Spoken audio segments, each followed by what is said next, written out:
본문은 두 맹인이 예수님을 만나서 고침받는 이야기입니다. 맹인은 보지 못하는 육체적 장애만 있는 것이 아닙니다. 보지 못해서 불편한 것도 많고 마음도 병들게 되고 사회생활도 할 수 없었고 생활도 어려웠습니다. 그나마 약간의 위로가 된다면 혼자가 아니라 두 명이라서 서로 의지가 되었을 것입니다.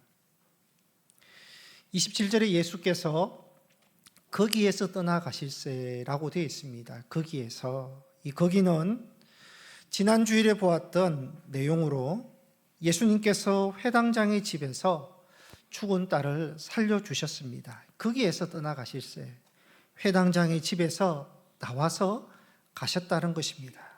그때 두 맹인이 따라오면서 다윗의 자손이여 우리를 불쌍히 여겨 주옵소서 소리를 지릅니다. 예수님께서는 한 집에 들어가셨습니다. 두 맹인이 예수님께 나옵니다. 예수님께서 내가 이 일을 할 줄을 믿느냐? 그러하외다. 너희 믿음대로 되리라. 말씀하시면서 맹인의 보지 못하는 눈을 고쳐주셨습니다. 그러니까 너희 믿음대로 되어라. 너희. 맹인의 어떤 믿음이었는지 몇 가지를 살펴보면요. 첫째는 들음의 믿음이었습니다. 맹인들은 보지 못합니다. 그런데 예수님께 나와서 다윗의 자손이 우리를 불쌍히 여기소서 부르짖습니다. 보지 못하는 맹인이 고침받고 싶어서 예수님 앞에 나오는 믿음. 예수님이 고쳐주실 줄 믿고 우리를 불쌍히 여겨달라고 부르짖는 믿음. 예수님께서 계속 걸어가시니까 그 예수님을 따라가는 믿음이 있었습니다. 근데 이 믿음이 어떻게 생겼느냐? 들음의 믿음입니다. 보지 못했으니까요. 마가복음 5장에 12년간 혈루증으로 고생하던 여인이 나옵니다. 5장 27절 28절에 보시면 예수의 소문을 듣고 무리 가운데 끼어 뒤로 와서 그의 옷에 손을 대니 이는 내가 그의 옷에만 손을 대어도 구원을 받으리라. 예수의 소문을 듣고 여인은 예수가 병을 고친다는 소문을 들었습니다. 직접 예수님으로부터 들은 것도 아니고 예수님께서 고친 것을 본 것도 아닙니다. 들었을 뿐입니다. 그것도 예수님께서 혈루증을 고친다는 것이 아니라 병을 고친다는 것을 들었습니다. 여인은 들었을 뿐인데 내 병을 고칠 수 있다는 믿음이 생겼고 어느 병자도 하지 않았던 예수님의 옷자락만 만져도 낫겠다는 믿음으로 고침을 받습니다. 이 믿음은 어떤 믿음입니까? 들음의 믿음입니다.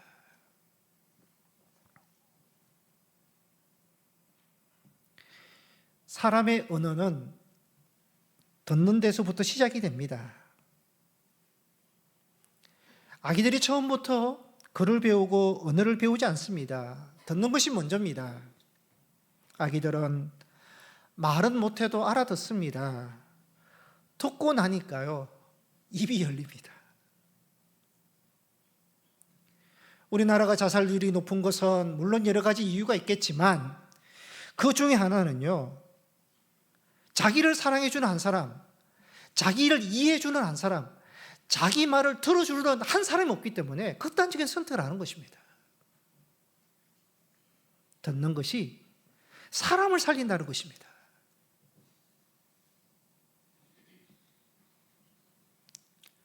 대화를 하게 되면 대화가 안 되는 사람이 있습니다. 가장 소통이 잘 돼야 될 부부 사이에서, 부모와 자녀 사이에서, 사랑하는 사람 사이에서요, 대화가 되지 않습니다. 왜 대화가 안 됩니까? 안 들으니까요. 듣지 않고요, 자기 하고 싶은 말만 하고 강요하기 때문에 불통이 되고 다툼이 되고 불화가 되고 분쟁이 일어나는 것입니다. 듣는 것이 대화의 기본입니다. 뿐만 아니라 모든 상황에서 잘 들어야 됩니다. 심지어요, 어려움을 만날 때 그 어려움에서도 들을 수 있어야 됩니다. 프랑스 소설가 앙드레 지드는 질병에 대해서 이런 말을 했습니다. 질병은 우리 인간에게 어떤 문을 열어주는 열쇠와 같다. 나는 질병만이 유일하게 열 수 있는 문이 있다고 생각한다. 우리는 너무 건강한 나머지 많은 것을 이해하지 못한다. 너무 건강하기 때문에 다다를 수 없는 진리가 있고, 너무 건강하기 때문에 관심 밖으로 밀려나는 진리도 있다. 그렇게 말을 했습니다. 건강할 때는요, 아무리 노력해도 열 수 없었던 문이 질병으로 말미암아 열리는 문이 있고, 건강할 때 얻지 못하고 깨닫지 못했던 그 진리가 질병으로 얻게 되는 진리가 있다는 것입니다. 괴테는 지금까지 나의 삶을 통해서 배울 수 없었던 것을 나는 질병을 통해서 많이 배우게 되었다라고 했습니다. 질병은 우리에게 손해만 주고 무너뜨리고 빼앗는 것이 아니라 유익이 있다는 것입니다. 사람을 겸손하게 만듭니다. 자기의 참모습을 보게 합니다. 질병으로 더 성숙해지고 사람다워지고 인간다워지는 사람도 있습니다. 질병은요, 때로는 유익이 됩니다. 어떨 때 유익이 되느냐? 질병을 통해서 들을 때 유익이 됩니다. 진리를 듣게 되고 겸손을 듣게 되고 자기의 참모습을 듣게 될 때 그것이 오히려 유익이 된다는 것입니다. 질병이나 고난을 좋아하는 사람은 아무도 없습니다. 원치도 않고 피하고 싶습니다. 그러나 질병이 주고 고난이 주는 유익이 있고 은혜가 있고 얻게 되는 진리가 있다는 것입니다. 어떻게 질병과 고난이 유익이 될 수 있겠습니까? 질병을 통해서 들었기 때문입니다. 진리를 듣고 가치를 듣고 소중함을 듣고 행복을 듣고 연단을 들었기 때문이라는 것이죠. 믿음의 사람은 인생의 광야에서도 잘 들어야 합니다. 사람과 가까워지려면 소통을 해야 됩니다. 소통의 가장 좋은 방법은 대화입니다. 그 대화의 기본은 들음입니다. 하나님과 가까워지려면 소통해야 되고, 하나님과 소통하려면 대화해야 되고, 하나님과 대화하기 위해서도 필요한 것은 먼저는 들음입니다. 로마서 10장 17절에 말씀합니다. 믿음은 들음에서 나고 들음은 그리스도의 말씀으로 말미암느니라.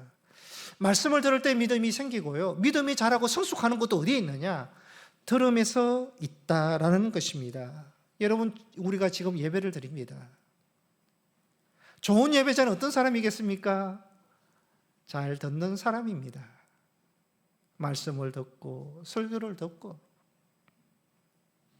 찬양대가 찬양할 때 그 찬양의 가사를 보고 듣고, 저는 오늘 기분이 좋았습니다. 왜냐하면 이 찬양의 가사 하나가요, 오늘 제 설교에 너무 맞는 겁니다. 두려워하지 말라, 주님만 바라보라. 이따 나올 겁니다. 그러니 맞으니까 좋은 겁니다. 들으라는 것입니다. 들으라. 성령이 주시는 음성, 들을 때 참 예배자가 되는 것입니다. 여러분, 들음이 없으면요, 예배가 될 수 없습니다. 들을 때 중요한 자세는 그냥 듣는 것이 아니라 믿음으로 듣는 것입니다. 여러분, 들을 때 불신으로 들을 수 있고 다친 마음으로 들을 수 있고요, 편견으로 들을 수 있습니다. 그러나 열린 마음으로 듣고 믿음으로 들을 때 그 말씀을 내가 품을 수 있고, 그 말씀을 붙들고 내가 기도할 수 있고요, 그 말씀이 내 안에서 능력으로 나타나게 되는 것입니다. 두 맹인은 예수님을 보지 못했지만 들음의 믿음이 있었습니다. 둘째 맹인의 믿음은 실망하지 않는, 낙심하지 않는 믿음입니다. 예수님께서 지금 회당장의 집에서 죽은 딸을 살려주시고 나와서 다음 장소로 가고 계셨습니다. 두 맹인이 걸어가시는 예수님 뒤에서 따라다니면서 다윗의 자손이여 우리를 불쌍히 여기소서 부르짖습니다. 예수님이 듣습니다. 예수님이 들었으면 어떻게 해야 되겠습니까? 멈추시고 돌이키시고 두 맹인을 불러라 하시고 사정을 보셔야 되는데요, 듣고 예수님 그냥 가시는 겁니다. 외면하시는 겁니다. 지난주일에 보았던 예수님의 모습과 너무 다릅니다. 지난주일에 회당장이 죽은 딸을 살려달라고 예수님 앞에 무릎 꿇고 간구할 때 예수님이 그 집에 따라갑니다. 그대로 반응하십니다. 혈루증 걸린 여인이 예수님의 옷자락을 만지고 고침을 받을 때에도 예수님은 여인이 정식으로 고쳐달라고 요청하지 않았지만 여인의 믿음대로 고쳐주셨습니다. 반응하셨어요. 그런데 본문에서 맹인이 부르짖음에도 불구하고 침묵하시고 외면하십니다. 지난주일에 보았던 회당장 이야기, 혈루증 여인 이야기, 오늘 맹인 이야기, 다 하루에 일어난 날입니다. 하루의 사건인데도요, 유독 예수님은 두 맹인에게는 배려하지도 않고 아무 반응도 하지 않으시는 것입니다. 그러나 두 맹인은 실망하지 않습니다. 포기하지 않습니다. 계속해서 예수님을 따라가는 겁니다. 어디까지 따라가느냐? 예수님이 어느 집안에 들어가셨는데 집 안까지 따라갑니다. 27장의 장소는, 27절의 장소는 길가입니다. 28절의 장소가 바뀝니다. 집 안으로 들어가셨습니다. 근데 두 맹인이 예수님이 계신 집 안으로 나옵니다. 두 맹인이 예수님이 계신 집 안까지 어떻게 들어갔을까? 그 과정이 생략이 되어 있습니다. 맹인이 걸으면서 거린이었던 두 사람이요, 집 안에 들어갈 때 집주인이 어떻게 반응했겠습니까? 여러분이 집주인이라면 지금 귀한 예수님이 제자들과 함께 들어와서 지금 그 손님들 때문에 집주인이 분주한데요, 거린 두 사람이 우리 들여보내달라고 그렇게 부탁할 때 여러분 쉽게 들여보낼 수 있겠습니까? 맹인이 예수님 앞에 갔다는 것은요, 집주인에게요, 한 번 아니라 여러 번 사정하고 매달리고 해서 지금 집안에 들어가서 예수님 앞에 서는 것입니다.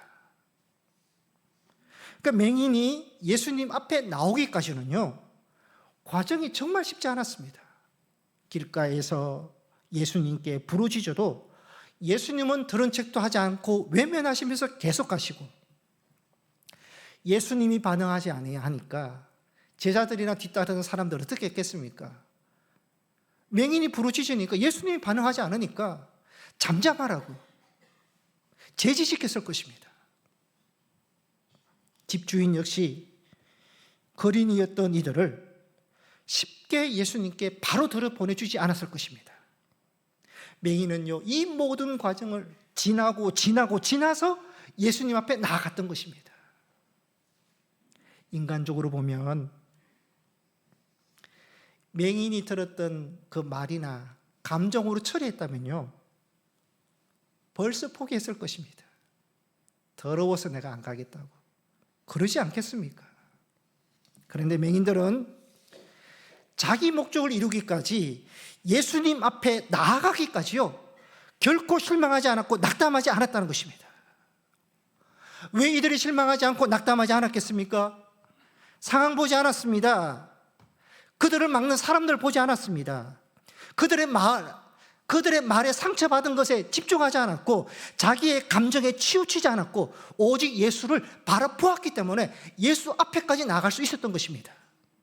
만약에 예수를 바라보지 않고 예수를 신뢰하지 않았다면요, 벌써 무너졌습니다. 실망하고 떠났을 것입니다. 예수를 바라보니까 실망하지 않았고 낙심하지 않았고 끝까지 버티고 견딜 수 있었던 것입니다. 스펄전 목사님이 이런 말을 했습니다. 자기는 적어도 20년간 낙심해 본 적이 없다고 했습니다. 20년간. 왜냐하면 목사님은 신앙의 원리를 알았고 그 원리를 자기 삶에 적용했다는 것입니다. 낙심하지 않는 신앙의 원리가 뭐냐? 예수를 바라보았다는 것입니다. 매 순간 한순간도 주님을 잊지 않았고 예수님만 바라보니까 그때부터 낙심을 몰랐다고 합니다. 여러분, 예수 바라보지 않으면 다른 것을 보게 돼 있죠. 문제 보게 되고 상황 보게 되고 사람 보게 되고 내 감정에 치우치게 되고, 그러게 되면 불안도 염려도 또 걱정도 생기는 것입니다. 그러나 맹인처럼 주님을 바라볼 때 낙심하지 않고 실망하지 않고 끝까지 나아갈 수 있게 되는 것입니다. 여러분, 우리도 실망하고 낙심할 때가 있습니다. 시련이나 고난이 지속이 될 때 흔들립니다. 이해할 수 없는 일이 발생이 되면 그것을 감당하기가 참 쉽지 않습니다. 내가 꼭 이루어 주었으면 하는, 꼭 이루고 싶은 소망을 품고 가는데요, 그 소망이 계획대로 되지 않는 것입니다. 언젠가는 우리가 사랑하는 사람과 이별은 하겠습니다마는 그 이별이 너무 갑자기 왔을 때 흔들립니다. 믿음으로 이겨내려고 하고 기도도 하지만 하나님께서 기도를 들어주시지 않는 것 같고 침묵하시는 것 같을 때 흔들립니다. 그럴 때 두 종류의 성도가 나타납니다. 하나는요, 흔들릴 뿐만 아니라 무너집니다. 믿음 중단하고 심지어 타 종교로 가는 성도가 있는가 하면, 또 한 부류의 성도는 그럼에도 불구하고 또 하나님 찾고 또 하나님께 나오고 또 하나님께 기도하고 또 하나님 바라보면서 끝까지 믿음으로 살아가는 사람들이 있습니다. 여러분, 믿음은 무엇입니까? 어떠한 상황에도 낙심하지 않고 절망하지 않고 끝까지 하나님을 신뢰하고 바라보는 것이 믿음인 줄 믿습니다. 성도 여러분, 끝까지 가는 믿음, 변함없는 믿음은 자동으로 되는 것 아닙니다. 시간이 되면 얻어지는 것도 아닙니다. 인내해야 되고 실망하지 않아야 되고 낙담하지 않을 때 끝까지 가는 믿음이 되는 것입니다.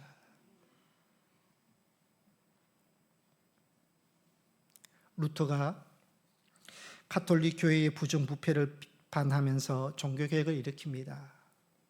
교황청이 강력하게 반발했고 루터를 화형시키겠다고 협박했고 주변의 친한 친구들이 다 루터를 배신하고 떠납니다.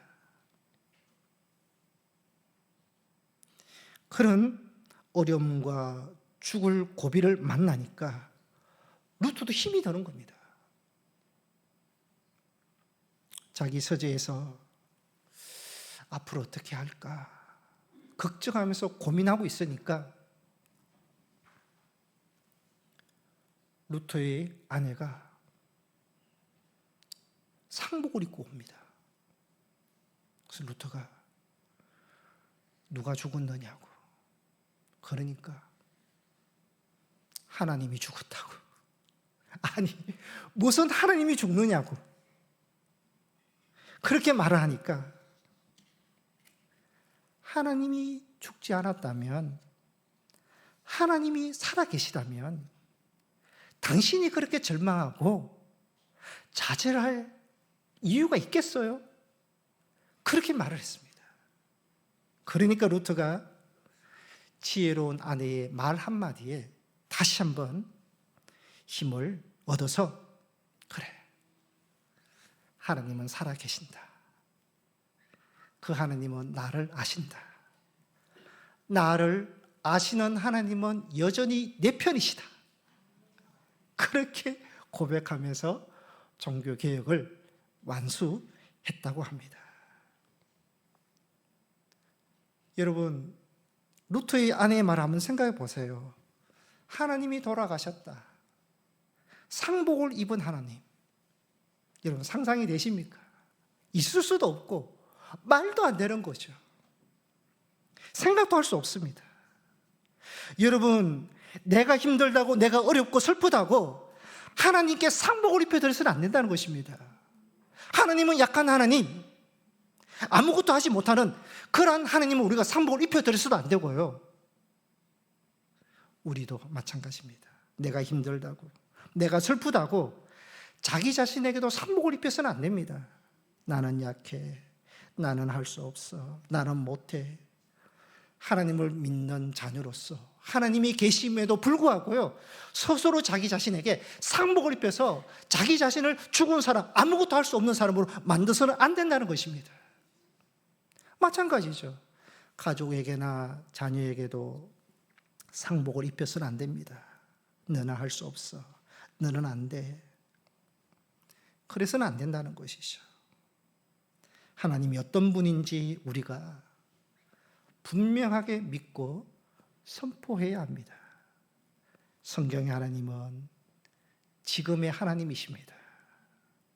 성경에 전능하신 하나님은 지금도 전능하신 하나님, 성경에서 말씀하시는 하나님은 지금도 말씀하신 하나님, 지금도 역사하시고 살아계신 하나님이신 것을 믿고 그 하나님을 바라보아야 된다는 것입니다.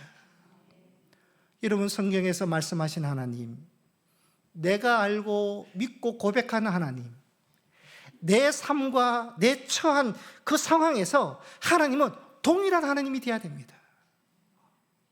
그게 달라지면 실망하게 되고 낙심하게 되는 것입니다. 끝까지 하나님을 고백하고 신뢰하고 바라볼 때 낙심하지 않고 또 실망도 극복할 수 있는 것입니다. 설교 후에 부를 찬송입니다. 아무것도 두려워하지 말라 찬송이 있는데요, 가사를 우리 같이 한번 가사를 함께 읽겠습니다. 시작. 아무것도 두려워하지 말라, 주 나의 하나님이 지켜주시네. 놀라지 말라, 겁내지 말라, 주님 나를 지켜주시네. 내 맘에 힘에 겨워 지칠지라도 주님 나를 지켜주시네. 세상의 험한 풍파 몰아칠 때도 주님 나를 지켜주시네. 아멘.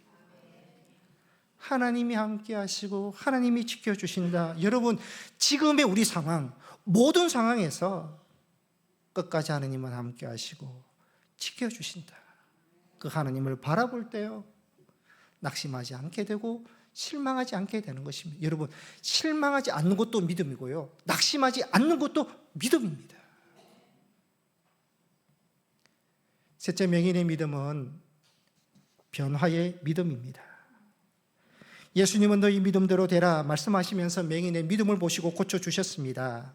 그리고 30절에 보시면 엄히 경고하시되 단단히 다짐시킵니다. 아무에게도 알리지 말라. 그런데 맹인은요, 예수의 소문을 온 땅에, 온 지역에 퍼뜨립니다. 구원을 받은 후에, 은혜를 받은 후에, 자기 문제를 해결받은 후에 여지껏과 다르게 맹인이 살아갑니다. 여러분, 이 맹인들은요, 거린이었습니다. 거지였습니다. 고침받기 전에는 보지 못하는 맹인 거린이었다면 고침을 받은 후에는 눈뜬 맹인, 눈뜬 거린입니다. 그러니까 본 것 외에 삶에 달라진 것은 아무것도 없습니다. 여전히 어렵게 살아가는 사람들인데 이들은 여지껏 살아온 것과 다른 삶을 살아갑니다. 예수님을 증거하는 사람으로 자신이 경험한 것을 증거하는 자로 살아갑니다. 예수님으로부터 은혜를 받습니다. 그리고 나서 삶의 변화가 일어납니다. 가치의 변화, 심령의 변화 일어난다는 것입니다. 참 믿음과 참 은혜는 변화를 일으키는 힘이 있습니다. 전환점이라 그럽니다. 터닝 포인트. 삶에 큰 변화를 가져오는 중요한 사건, 순간을 말합니다. 성공한 사람들의 인생의 전환점이 다 있습니다. 그 전환점이 생기기 전에는 하나같이 공통된 경험이 있습니다. 인생의 큰 위기를 만납니다. 처절한 실패를 경험합니다. 개인이나 가족의 큰 아픔과 고난이 있습니다. 하나같이 인생의 밑바닥, 죽음의 문턱까지 내려갑니다. 그 내려가는 죽음의 문턱에서 가치 있는 것이 무엇인지 발견하게 됩니다. 그 전환점이 생겨서 삶의 변화가 일어나면서 인생과 가치와 목적과 삶이 달라집니다. 성경에 나오는 믿음의 사람도 인생의 전환점이 있었습니다. 아브라함은 하나님의 부르심을 받아서 믿음의 조상이 됩니다. 모세는 애굽 사람을 죽여서 미디안 광야로 도망가지만 80세에 호렙산에서 주님의 부르심을 받아서 이스라엘의 지도자가 됩니다.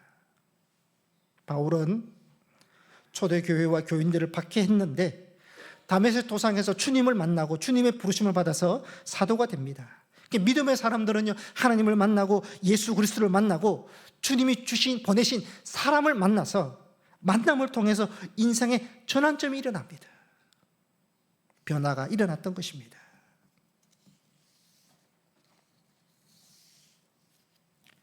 탈바꿈이라는 책이 있는데 그 책에 저자의 아버지 이야기가 나옵니다. 어느 날 아버지가 아들에게 이렇게 말합니다. 저자의 이름이 칩 잉그램입니다. 칩, 무슨 일이 있었니? 너 많이 달라졌어. 그럽니다. 그러자 아들 칩이, 아버지, 제가 1년 전에 예수님을 영접했어요. 예수를 영접하고 변했다는 것입니다. 그러니까 아버지가, 아들아, 너게 있는 것이 뭐니? 그게 무엇이든 내게도 필요한 것 같구나. 그럽니다. 그 칩이 1년밖에 믿지 않았기 때문에 아버지에게 복음을 전해줄 수 없었어요. 1년밖에 안 믿었으니까. 그래서 아들이 말합니다. 제가 아는 것은 이렇습니다.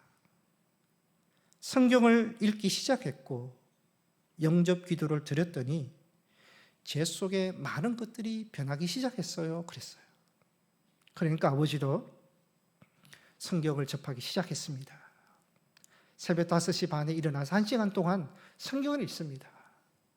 6개월 하니까 신약 성경을 다 읽었습니다.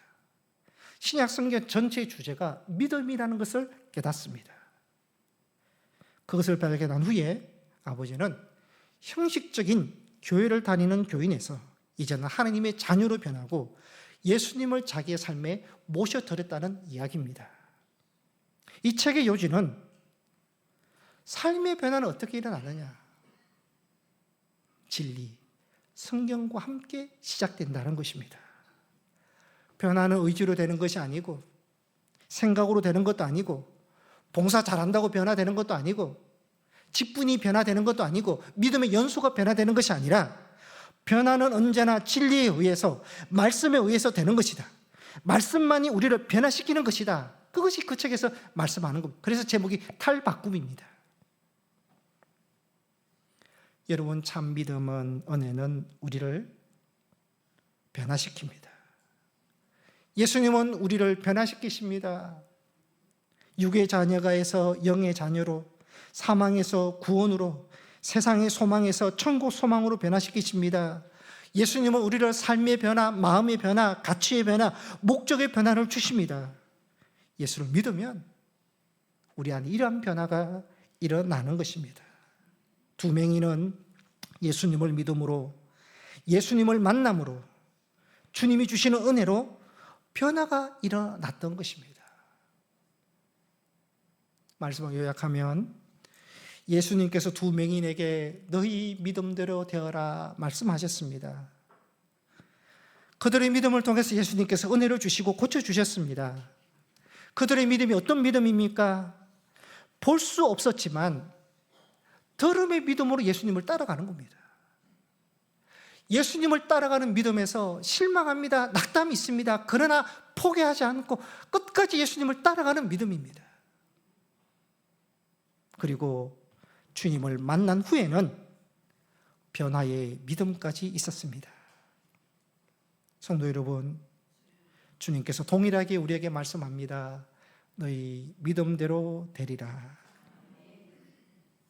주님께서 일하시고 역사하시고 은혜 내려주시는 이 맹인과 같은 그러한 믿음을 소유하시는 여러분이 되시기를 바랍니다. 이번 수요 예배 때 권사님께서 여기서 교회를 위해서 대표 기도하시는데 몇 번이고 원하고 바라는 대로 원하고 바라는 대로 원하고 바라는 대로 한 3번을 그렇게 기도를 하셨습니다. 근데 그렇게 기도하실 때 그 말이 제게 확 와닿았습니다. 원하고 바라는 대로. 내 뜻이 아니라 하나님의 뜻에 맞는 원하고 바라는 대로 우리가 믿는다면, 원하고 바라는 대로 우리가 기도한다면, 원하고 바라는 대로 소망한다면, 하나님이 원하시고 바라는 대로 이 성전을 지어간다면, 여러분, 원하고 바라는 대로 기도하고 원하는 바라는 대로 믿고 원하고 바라는 대로 순종하고 여러분 우리가 감당하면 주께서 원하고 바라는 대로 이루어 주실 줄 믿습니다. 벌써 1월 한 달 마지막 주일입니다. 성도 여러분, 올 한 해도 여러분이 원하고 바라는 대로 여러분들의 믿음대로 품고 나아가시는 여러분이 되시기를 바랍니다. 믿음대로 이루어 주시는 은혜, 믿음대로 이루어 주시는 응답이 여러분에게 있으시기를 축복합니다.